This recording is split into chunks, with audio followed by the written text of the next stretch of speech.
మరో breaking news చూస్తున్నాం. పైకి చూస్తే రిచ్ గా కనిపిస్తోందని హోటల్కు వెళ్లి భోజనం చేశామంటే మన ఆరోగ్యాన్ని మనమే పాడు చేసుకున్నట్లే. ఎందుకంటే ఇటీవల కొన్ని హోటళ్ల యజమానులు నాణ్యత ప్రమాణాలను గాలి కొదిలేశారు. కల్తీ ఆహార పదార్థాలతో ప్రజల ఆరోగ్యంతో ఆడుకుంటున్నారు. ఇందుకు హైదరాబాద్ నగరం నిదర్శనంగా మారింది. తాజాగా అధికారులు నగరంలోని పలు హోటళ్లలో తనిఖీలు చేపట్టగా షాకింగ్ నిజాలు వెలుగులోకొచ్చాయి.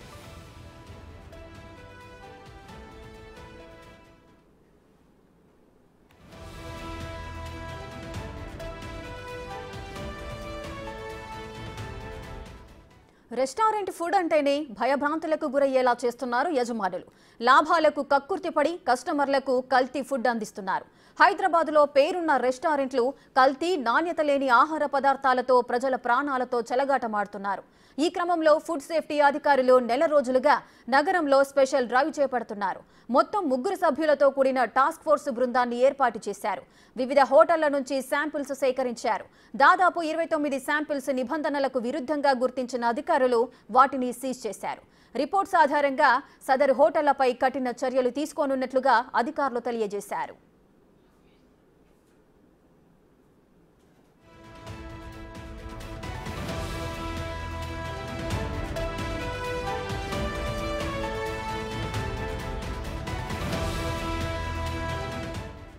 జీహెచ్ఎంసీ అధికారులు రాష్ట్ర స్థాయి ఫుడ్ ఇన్స్పెక్టర్లు కలిసి నిన్న సోమాజిగూడలోని కృతుంగా హెడ్ క్వార్టర్ రెస్టోబార్ కేఎఫ్సీ రెస్టారెంట్లలో తనిఖీలు చేపట్టారు. అనంతరం పలు ప్రాంతాల్లో ఎఫ్ఎస్ఎస్ఏఐ లైసెన్స్ లేని సంస్థల పేరుతో తయారైన ఆహార పదార్థాలు, దుర్గంధంతో కూడిన వంటగదులు తదితర సమస్యలను అధికారులు గుర్తించారు. ఆ హోటళ్ల యాజమాన్యానికి నోటీసులిచ్చి నమూనాలను టెస్టులకు పంపించారు. ఈ నెల రోజుల్లో హైదరాబాద్లోని అనేక హోటళ్లలో అధికారులు దాడులు నిర్వహించారు. ఇటీవల ఖైరతాబాద్లోని కామత్ హోటల్లో నాణ్యత లేని టీ పౌడర్ను స్వాధీనం చేసుకున్నారు. షా హౌజ్ హోటల్లో నాసిరకం వంటలతో పాటు కిచెన్లో అపరిశుభ్రతను గుర్తించారు.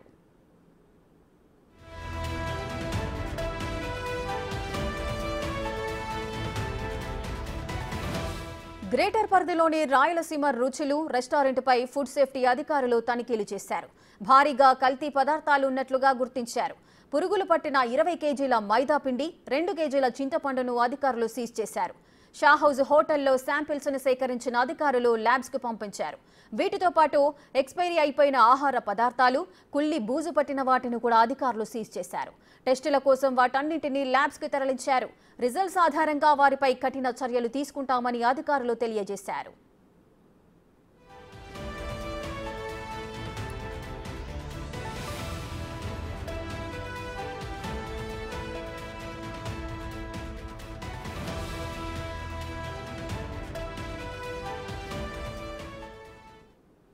హైదరాబాద్లోని పలు ప్రాముఖ్యత కలిగిన హోటళ్లలో కల్తీ ఆహారాన్ని అమ్ముతూ కూడా ప్రజల ఆరోగ్యాలతో చెలగాటమాడుతున్న సందర్భాలు నెలకొంటున్నాయి.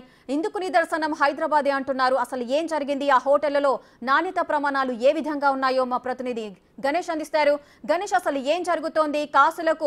కాసులకు కక్కుర్తి పడే యాజమాన్యాలంతా కూడా ప్రజల జీవితాలతో ఆరోగ్యంతో చెలగాటమాడుతున్నాయా? వారిపైన ఎటువంటి చర్యలు తీసుకునే అవకాశాలున్నాయి? ఖచ్చితంగా రేఖ, మీరు చెప్తున్నట్టు ఆహారం పైన, ఆహార భద్రత పైన ఎంత మనకి నిర్లక్ష్యం ఉంటుందంటే అటు అధికారుల నుంచి ప్రజల వరకు కూడా చాలా పూర్తి నిర్లక్ష్యం కొనసాగుతుంది. అంటే దాని రంగు, రుచి, వాసన తప్ప మిగతా ఏ విధంగా ఉన్నాయనేది ఎవరికి పట్టని పరిస్థితి కనిపిస్తుంది. ఇందుకే దాదాపుగా హైదరాబాద్లో లెక్కకు మించి హోటళ్ళు పెరుగుతున్నాయి. దాదాపు 66,000 హోటళ్ళు ఉన్నాయంటే ఇందులో చిన్న పెద్ద కలిపి హోటల్స్ ఇన్ని ఉంటే, కేవలం పెద్ద హోటల్స్ 21,000కు పైగా ఉంటే చిన్న చిన్న హోటల్స్ లాంటివి 45,000కు పైగా కేవలం జీహెచ్ఎంసీ 627 చదరపు కిలోమీటర్ల పరిధిలో మనకి హోటల్ వ్యవస్థ అంతా కనిపిస్తోంది. ఇందులో దాదాపుగా అంటే దేశంలోనే అంటే నేషనల్ రెస్టారెంట్ అసోసియేషన్ ఇచ్చిన గణాంకాలను మనం తీసుకుంటే దాదాపు 6,000 కోట్లకు పైగా మనకి టర్న్ ఓవర్ జరుగుతుందంటే ఎంత పెద్ద ఎత్తున వ్యాపారం జరుగుతుందో చూడొచ్చు. అంటే ఇంత పెద్ద వ్యాపారాన్ని కేవలం ఆరోగ్యానికి దూరంగా జరుగుతున్న పరిస్థితులు మనకు కనిపిస్తున్నాయి. ఇప్పుడు ఫుడ్ సేఫ్టీ అధికారులు కావచ్చు, జీహెచ్ఎంసీ హెల్త్ డిపార్ట్మెంట్కి సంబంధించిన అధికారులు కావచ్చు, వీళ్ళు చేసిన దాడుల్లో దాదాపుగా 39 హోటళ్ళు, అంటే 80 హోటల్లో దాడి చేస్తే 39 హోటల్లోన హైజీనిక్ అంటే పూర్తిగా ఏ విధమైన ప్రమాణాలు పాటించకుండా ఉండే హోటల్స్ను గుర్తించారు. ఇందులో 24 హోటళ్ల పైన కేసులు నమోదు చేశారు. ఇందులో ఉండే పదార్థాలను చూస్తే చికెన్, ప్రధానంగా హైదరాబాదీ అంటేనే దమ్ బిర్యానీ మనకు గుర్తొస్తుంది. దమ్ బిర్యానీకి ఉపయోగించిన పదార్థాలు అటు రైస్ దగ్గర నుంచి మనకి అక్కడ ఉండే చికెన్ కావచ్చు, మటన్ కావచ్చు, వీటిని కుళ్ళిన ఆహార పదార్థాలు. అంటే ఎప్పుడైతే ఫ్రిడ్జ్లు ఉన్నాయి, ఫ్రిడ్జ్లో దాదాపు నెలల తరబడి, అంటే ఒక్కసారి వాటిని ఇంగ్రీడియంట్స్ అన్ని పెట్టిన తర్వాత ఎన్ని రోజులు ఉంచాలనేది ఒక ప్రాథమికంగా ఆహారం సంబంధించిన నిర్దేశాలు ఉన్నాయి. వీటన్నిటిని పక్కన పెట్టి వీళ్ళు అంటే ఎంప్లాయ్మెంట్ కావచ్చు, లేకపోతే అప్పటికప్పుడు తయారు చేసి రెడీమేడ్గా ఇవ్వాలనే ఫాస్ట్ ఫుడ్ సెంటర్ లాంటివి కావచ్చు, ఈ విధంగా వీళ్ళు కుళ్ళిన మాంసాన్ని పెడుతున్నారు. అంటే ఒకటి కాదు, రెండు కాదు. ఇందులో ప్రధానంగా టేస్టింగ్ సాల్ట్ అనేది ప్రధానంగా కీలకంగా కనిపిస్తుంది. దీని టేస్టింగ్ సాల్ట్ని ఇప్పటికే నిషేధించారు. మరోవైపు కలర్స్ కూడా నిషేధించారు.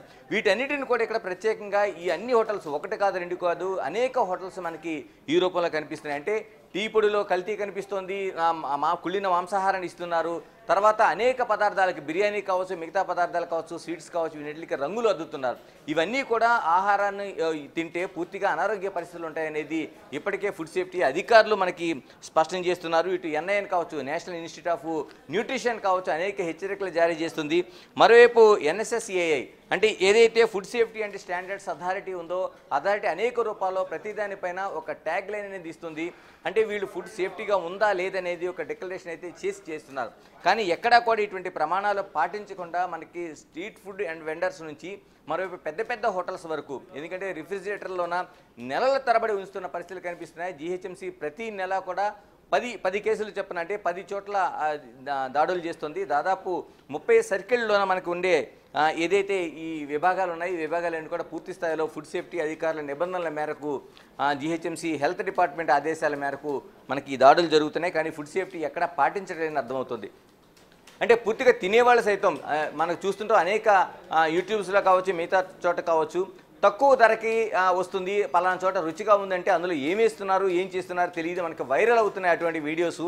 అక్కడికి క్యూలు కడుతున్నారు. అంటే మనం అనేక వీడియోస్ చూస్తున్నాం. మనం అంటే ఫుడ్ ఎక్కడ తింటున్నాం, ఎలాంటి పరిస్థితుల్లో తింటున్నాం, వాళ్ళు ఏ విధంగా వాటిని ఆహార పదార్థాన్ని వండుతున్నారు అనేది ఎక్కడ లెక్క చేయకుండా ఈ విధంగా మనకి కనిపిస్తున్నాయి. ఈ విధంగా ఇప్పటికీ దాదాపు GHMCకి ఉన్న సిబ్బంది కావచ్చు, అది పూర్తి కొరత కనిపిస్తుంది. దాదాపు హైదరాబాద్ పరిధిలో 66,000 హోటళ్ళు ఉన్నాయంటే ఈ ఫుడ్ సేఫ్టీ అధికారులు ఏ విధంగా దీన్ని చేస్తారనేది మనం ఆలోచించాల్సిన అవసరం ఉంది. గణేష్, ముఖ్యంగా సండేస్ వచ్చినా, వీకెండ్స్ వచ్చినా కూడా ఫ్యామిలీని అంతా తీసుకొని చిన్న పిల్లలతో సహా ప్రతి ఒక్కరు కూడా రెస్టారెంట్స్కి వెళ్ళి ఫుడ్ని ఎంజాయ్ చేసే పరిస్థితులు నెలకొంటున్నాయి. ముఖ్యంగా హైదరాబాద్లో సిచ్యువేషన్ అయితే ఆ విధంగానే ఉంటుంది. కానీ ఇప్పుడు చూసుకున్నట్లయితే చిన్న పిల్లల్ని బయటికి తీసుకెళ్లాలి అంటే వాళ్ళకు ఒక విషయాన్ని మనం ఇస్తున్నాము అని విషయాన్ని కుటుంబ సభ్యులు కూడా గ్రహించాల్సి ఉంటుంది. సో ఆ కల్తీ ఫుడ్ తినడం వల్ల కూడా చిన్న పిల్లలు కూడా అనారోగ్య పాలయ్యే పరిస్థితులు ఉంటాయి. ఈ నేపథ్యంలో వారిపై ఎటువంటి కేర్ తీసుకోవాలి మనం? ఖచ్చితంగా మీరు చెప్పినట్టు ఒకప్పుడు వీకెండ్స్ మాత్రమే, శని ఆదివారాలు మాత్రమే చాలామంది ఫ్యామిలీతో పాటు రెస్టారెంట్కి వెళ్ళడం అనే కల్చర్ ఉండేది. కానీ ఇప్పుడు ఈ రోజున మనం చూసుకుంటే ఏ రెస్టారెంట్కి మధ్యాహ్నం పూట వెళ్ళినా, సాయంత్రం పూట వెళ్ళినా, ఉదయం పూట వెళ్ళినా మనకి పెద్ద ఎత్తున జనం కనిపిస్తున్నారంటే ఈ ఫుడ్ కల్చర్ అనేది ఏ స్థాయిలో పెరిగిందంటే ఇళ్లలో వండుకునే కంటే బయట తినే కల్చర్ అనేది పూర్తి స్థాయిలో పెరిగింది. దానికి అనేక కారణాలు కావచ్చు. అంటే రుచి, మిగతా అంశాలు ఒక పక్కన పెడితే మిగతావి అంటే చాలామంది అనేక ఈ వడివడి జీవితంలోన ఈ కార్పొరేట్ సెక్టార్లో కావచ్చు, లేకపోతే పెద్ద పెద్ద నగరాల్లో కావచ్చు, వీటన్ని టైంకి హాజరవ్వడం, వాళ్ళు ఫుడ్ ఇంటి దగ్గర నుంచి తీసుకెళ్ళడం కావచ్చు, తిరిగి మధ్యాహ్నం పూట లేకపోతే సాయంత్రం పూట ఇళ్లకెళ్ళి భోజనాలు చేసే పరిస్థితి ఎక్కడ ఉండదు మనకి. ఎందుకంటే చాలా పెద్ద పరిస్థితుల్లో రోజుకి 30 కిలోమీటర్లు 40 కిలోమీటర్లు ట్రావెల్ చేసి ఉద్యోగాలు చేసే పరిస్థితి కనిపిస్తుంది.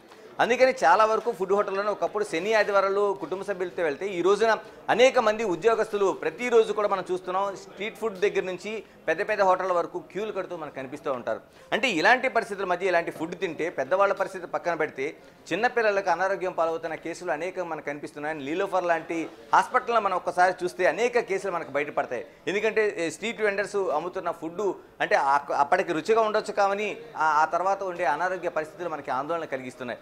ఇలాగ అనేక కేసులు నమోదు చేస్తున్నాయి. ఇప్పటికీ చట్టం ఏదైతే మనకు కనిపిస్తుందో ఇది కేవలం అంటే పూర్తిగా అక్కడ తనిఖీలు చేయటం, ఆ ఫుడ్ని తీసుకెళ్ళటం, ఆ 1-2 రోజుల పాటు ఆ హోటల్ని సీజ్ చేస్తున్నట్టు ప్రకటించడం తప్ప పూర్తి స్థాయిలో చర్యలు తీసుకుంటున్న దాఖలాలు ఎక్కడా కనిపించకపోవడం, మరోవైపు దీన్ని అమ్ముతున్న వారు, తయారు చేస్తున్న వారిపై కఠిన శిక్షలు లేకపోవడం అనేది మనకి కీలకంగా ఉండడంతో అందుకని ఎక్కడా కూడా దీనికి బ్రేక్ పడే పరిస్థితి మనకు కనిపించడం లేదు.